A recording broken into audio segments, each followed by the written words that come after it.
بعض الناس بيقول لك ان الفراعنه كانوا بارعين في السحر. طبعا عندنا كل الادله ان الفراعنه كانوا بارعين جدا في السحر، لكن هل السحر ممكن يستمر 4000 و5000 سنه؟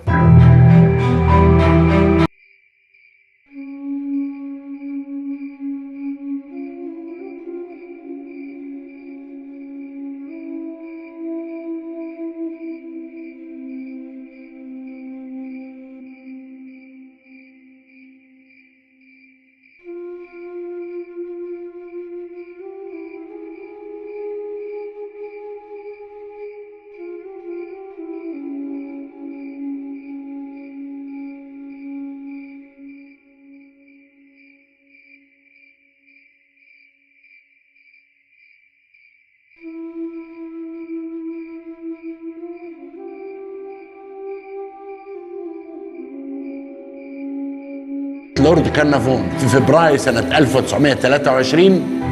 طبعا موته ده عمل قصص غريبة جدا. بعض الناس قالوا ان كوبرا ضربته، طبعا ما حصلش، لكن المعروف ان هو كان بيحلق دقنه فحشرة قرصته هنا. تخيلوا اللي درس الموميا بتاعت توت عنخ آمون قالوا في نفس المكان في حاجة غائرة لحشرة قرصت توت عنخ آمون.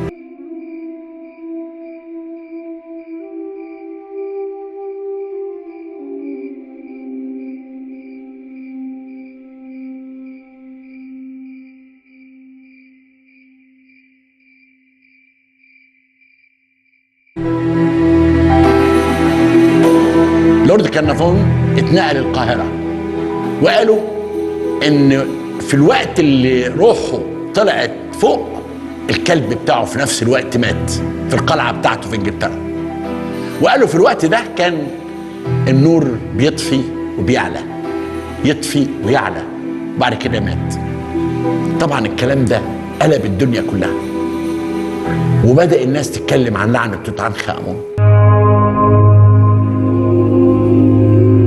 وجاء واحد ألماني بعد موت لورد كارنافون كتب كتاب مهم جدا اسمه لعنة الفراعنة، وقال إن المهدي بيه مدير مصلحة الآثار بعد ما وقع لسفر توت عنخ آمون يسافر لندن، طلع من المتحف المصري قام ضربته عربية مات.